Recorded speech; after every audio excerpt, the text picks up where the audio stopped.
तो दोस्तों इस वीडियो में बात करने वाले हैं हम दो मल्टीबैगर शेयर्स के बारे में जिन्होंने पास्ट में आपको काफ़ी अच्छे रिटर्न्स जो है वो प्रोवाइड किए हैं और फ्यूचर अर्निंग्स भी उन कंपनीज़ की काफ़ी अच्छी हो सकती है और फ्यूचर भी उन कंपनीज़ का काफ़ी अच्छा है। वो मैं आपको इस वीडियो में पूरा डिटेल में समझाने की कोशिश करूँगा। पास्ट परफॉर्मेंस से भी हम कुछ चेक करेंगे कि उन कंपनीज़ की अर्निंग्स पहले कितनी थी, अब कितनी है। 10-10 गुना उन कंपनीज़ के प्रॉफिट्स हो चुके हैं, उससे भी ज़्यादा। तो इस वीडियो को आप ध्यान से देखिएगा। बाकी अगर बात करें आज के मार्केट की, तो S&P 500 जो कि यूएस का मार्केट है, अगर आप देखेंगे तो कल काफ़ी ज़्यादा गैप डाउन में हमें ओपन होता हुआ देखने के लिए मिला था। फिर कंटिन्यूस सेलिंग के कारण काफ़ी ज़्यादा प्रेशर मार्केट में था, जिस वजह से इंडियन मार्केट्स भी आज हमें प्रेशर में खुलते हुए देखने के लिए मिले। 17,000 का मेजर सपोर्ट पहला हमें निफ्टी का देखने के लिए मिलेगा, जिसे अभी निफ्टी सपोर्ट कर रहा है।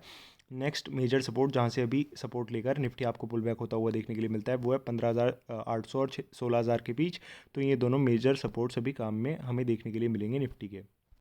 बाकी कल मैंने काफ़ी इंपॉर्टेंट वीडियोस निकाली थी, बट ये वीडियो उनमें सबसे ज़्यादा इंपॉर्टेंट है कि एशियन पेंट्स, पीडीलाइट, इन सभी शेयर्स का इतना ज़्यादा पीई क्यों होता है। काफ़ी लोगों का डाउट रहता है कंसिस्टेंट कंपाउंडर कंपनीज जो है 100 के पीई पर क्यों काम करती हैं। तो इस वीडियो से हो सकता है आपका डाउट जो है क्लियर हो जाए। तो इस वीडियो को इस वीडियो के बाद आप ज़रूर चेकआउट कीजिएगा। अगर बात करें पहली कंपनी, तो पहली कंपनी हमें डॉक्टर लाल पैथ लैब देखने के लिए मिलती है। इतना ज़्यादा क्यों गिर चुका है शेयर, उसके बारे में मैं आपको आगे बताऊंगा। बाकी अगर आप बात करें ऑपरेटिंग प्रॉफिट की, तो लास्ट 10 साल पहले 57 करोड़ के आपको देखने के लिए मिलते थे, जो कि अभी ऑलमोस्ट 10 गुना यानी 570 करोड़ के आसपास आपको देखने के लिए मिलते हैं। फ्यूचर पोटेंशियल इस कंपनी के पास काफ़ी ज़्यादा है। अगर आप अपने आसपास भी सर्च करेंगे गूगल पर डॉक्टर लाल पैथ लैब नियर मी, तो 2 से 3 आपको ज़रूर डॉक्टर लाल पैथोलॉजी लैब ज़रूर देखने के लिए मिलेंगी। काफ़ी तेज़ी से ये कंपनी आपको इंडिया में एक्सपेंड होती हुई देखने के लिए मिल रही है। अगर आप बाकी कंट्रीज से कंपेयर करेंगे कि पर पर्सन इंडिया में हेल्थ केयर पर कितना ज़्यादा खर्च करता है, तो आप देखेंगे कि इंडिया में काफ़ी कम जो है लोग हेल्थ केयर पर खर्च करते हैं। बट जैसे जैसे अब जागरूकता बढ़ती जा रही है, मॉडर्नाइजेशन इंडिया में आ रहा है और पर कैपिटा इनकम भी बढ़ रही है, तो हेल्थ केयर के ऊपर भी आपको खर्चा बढ़ता हुआ देखने के लिए मिलेगा, जिससे डॉक्टर लाल पैथ लैब जैसी कंपनीज काफ़ी अच्छे तरीके से आपको अपने प्रॉफिट्स बढ़ाती हुई देखने के लिए मिलेंगी। जैसे कल मैंने वीडियो में भी बताया था आपको एशियन पेंट्स पीडीलाइट वाली, कि अगर कंपनी के प्रॉफिट बढ़ते हैं तो कंपनी का प्राइस आपको ज़रूर बढ़ता हुआ देखने के लिए मिलेगा, उसमें कोई डाउट नहीं है। और अर्निंग विजिबिलिटी इन कंपनीज़ की हमें फ्यूचर की काफ़ी अच्छी देखने के लिए मिलती है, तो इस कंपनी में आप ज़रूर इन्वेस्ट करके चल सकते हैं। इंपॉर्टेंट चीज़ें इस कंपनी के बारे में पहले मैं आपको समझा देता हूँ, फिर मैं आपको वैल्यूएशन के पॉइंट ऑफ व्यू से समझा दूंगा कि इतना ज़्यादा स्टॉक क्यों गिरा। मार्केट कैपिटलाइजेशन की बात करें तो 22,000 करोड़ के आसपास कंपनी का है, और अर्निंग फ्यूचर पोटेंशियल कंपनी के पास बहुत ज़्यादा है। जैसे मैंने आपको समझाया, पर कैपिटा इनकम बढ़ रही है, हेल्थ केयर के ऊपर खर्च जो है लोगों का है वो बढ़ेगा, और ये कंपनी ऑलमोस्ट आपको धीरे धीरे ऑल ओवर इंडिया अब एक्सपेंड होती हुई देखने के लिए मिल रही है। डिविडेंड यील्ड की बात करें तो छोटा मोटा डिविडेंड आपको कंपनी पे आउट करती है। Return on capital employed, return on equity 35% और 25% के रेस्पेक्टिवली आपको देखने के लिए मिलते हैं। डेप्ट टू इक्विटी की बात करें तो 0.03 का कंपनी का है। अब बात करें स्टॉक प्राइस की, तो आप देखेंगे ये आपको ब्लू बार्स ईपीएस के देखने के लिए मिलते हैं। बिल्कुल बेसिक से मैं आपको समझाऊंगा क्योंकि काफ़ी नए व्यूवर्स भी इस वीडियो को देख रहे होंगे। बाकी ये ब्लू लाइन आपको पीई यानी प्राइस टू अर्निंग की देखने के लिए मिलती है। तो आप अगर देखेंगे तो 50 के आसपास का कंपनी का पीई हुआ करता था। फिर जब ही कोविड आया और सभी हेल्थ केयर कंपनीज़ के पीई हमें बढ़ते हुए देखने के लिए मिले, तो इस कंपनी को भी आपको आप कह लीजिए कि कोविड प्रीमियम मिलता हुआ देखने के लिए मिला, कि कंपनी की अर्निंग्स काफ़ी अच्छी होंगी, शानदार होंगी, जो कि आपको देखने के लिए मिला भी। आप देख सकते हैं ईपीएस के बाद से। बट अब जैसे कोविड आपको हटता हुआ कम होता हुआ देखने के लिए मिलता है, लोग होम टेस्टिंग कर रहे हैं और कोविड काफ़ी ज़्यादा कम हो चुका है, तो आप देख सकते हैं कि ईपीएस का बार भी कंपनी का कम हो गया, यानी अर्निंग विजिबिलिटी भी कंपनी की कम हो गई है, जिस वजह से आपको इसका वैल्यूएशन जो है कोविड वाला प्रीमियम वो डिग्रेड होता हुआ देखने के लिए मिलता है। अगर किसी कंपनी की अर्निंग विजिबिलिटी अच्छी होती है तो उसकी वैल्यूएशन ज़्यादा हो जाती है, पीई उसका रीरेट हो जाता है, और किसी कंपनी की अर्निंग विजिबिलिटी कम हो जाती है तो उसका पीई डी रेट हो जाता है। क्या अब इस कंपनी की अर्निंग विजिबिलिटी कम हो गई है, तो आपको वो लॉजिक से समझना चाहिए। कोविड ही नहीं, आपको कोविड की टेस्टिंग ही होती हुई नहीं देखने के लिए मिलती, बाकी काम भी आपको डॉक्टर लाल पैथ लैब में होते हुए देखने के लिए मिलते हैं, जो कि कंपनी कोविड से पहले भी करती थी। प्री कोविड भी कंपनी काफ़ी अच्छे प्रॉफिट्स जो हैं आपको निकाल कर दे रही थी। जस्ट कोविड के बाद से कंपनी को एक पुश मिला था, जो कि एक टेम्पररी पुश था, तो टेम्पररी पुश आपको छिनता हुआ भी देखने के लिए मिला, और फिलहाल 60 के पी के आसपास स्टॉक काम कर रहा है, जो कि उसका प्री कोविड की वैल्यूएशन थी। और जैसा आप सभी को पता होगा, बट फिर भी एक और बार मैं बता देता हूँ कि प्राइस जो होता है वो होता है ईपीएस मल्टीप्लाइड बाय पीई। तो पीई कंपनी का वही पुराने वाला आपको देखने के लिए मिलता है। अब कंपनी की अर्निंग्स पर पूरा फोकस होगा, तो जिस तरीके की कंपनी अब अर्निंग करेगी, क्योंकि कोविड के अलावा ही जो कंपनी अर्निंग करेगी वही वो भी काफ़ी ज़्यादा होगी कंपनी के लिए, क्योंकि अगर आप देखेंगे कोविड वाला प्रीमियम जो है वो चला गया है। अब अलग कोविड के अलावा ही कंपनी जितना भी प्रॉफिट करेगी, उस हिसाब से कंपनी का स्टॉक प्राइस आपको बढ़ता हुआ देखने के लिए मिलेगा। अगर बात करें प्रोज एंड कॉन्स की, तो कंपनी हमें ऑलमोस्ट डेब्ट फ्री देखने के लिए मिलती है, जो कि मैंने आपको डेब्ट टू इक्विटी रेशो से बता दिया। बाकी कंपनी का क्वार्टर जो है इस बार आपको अच्छा आता हुआ देखने के लिए मिल सकता है। Company healthy dividend pay out कर रही है। मीडियन सेल्स ग्रोथ कंपनी की 18% की है, जो कि काफ़ी शानदार तरीके से कंपनी की टॉप लाइन जो है ग्रो कर रही है, और अभी भी कंपनी काफ़ी अच्छे तरीके से ग्रो करेगी, क्योंकि कंपनी काफ़ी अच्छे तरीके से एक्सपेंड हो रही है। और जैसे जैसे कंपनी नए नए लैबोरेटरीज़ खोलना स्टार्ट करती तो ऑब्वियसली कंपनी की सेल्स बढ़ेंगी, और सेल्स बढ़ेंगी तो कंपनी प्रॉफिट भी आपको जनरेट करती हुई देखने के लिए मिलेगी। कॉन्स की बात करें तो कंपनी जो है अपने बुक वैल्यू से काफ़ी ज़्यादा लेवल्स पर ट्रेड कर रही है, जिसे आप इग्नोर भी करके चल सकते हैं। तो नेट नेट अगर हम देखें तो कंपनी हमें फंडामेंटली स्ट्रांग देखने के लिए मिलती है। प्रॉफिटेबिलिटी कंपनी की साल दर साल बढ़ रही है। लास्ट 10 सालों में ऑलमोस्ट 10 गुना कंपनी के प्रॉफिट्स हो चुके हैं, जो कि एक अच्छी बात है। और प्रॉफिट्स अगर 10 गुना होते हैं तो स्टॉक जो है 10 गुना ऑब्वियसली होता हुआ देखने के लिए मिलता है। बट अगर उसके साथ साथ पीई री रेट भी होता है, मान लीजिए अगर 10 के पी कंपनी का 20 का पीई था हाइपोथेटिकली स्पीकिंग, और कंपनी का 40 का पीई हो जाता है, तो पीई कंपनी का डबल हो गया वहाँ से, तो स्टॉक आपको 20 गुना होता हुआ देखने के लिए मिलेगा।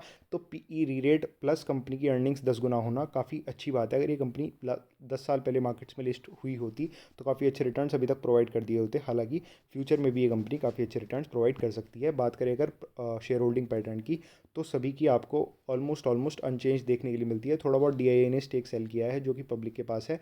बाकी 88% कंपनी आपको स्ट्रॉन्ग हैंड्स में देखने के लिए मिलती है। अगर बात करें फ़िलहाल लेवल्स की, तो ये आपको कोविड का प्रीमियम मिलता हुआ देखने के लिए मिला। ये कोविड का प्रीमियम डाउन होता हुआ देखने के लिए मिल रहा है। बाकी अगर अभी फ्रेश लेवल्स की बात करें तो स्टॉक ने 2400-2300 के आसपास अपना सपोर्ट लेकर, यहाँ पर जो कंपनी का पहले सपोर्ट था, फिलहाल स्टॉक थोड़ा बहुत पुल बैक होता हुआ देखने के लिए मिल रहा है। अगर ऊपरी लेवल से बात करें तो बहुत ही अच्छे डिस्काउंट पर स्टॉक है, तो थोड़ी थोड़ी क्वांटिटीज़ आप इस कंपनी की एक्यूमुलेट करके चल सकते हैं लॉन्ग टर्म के परस्पेक्टिव से।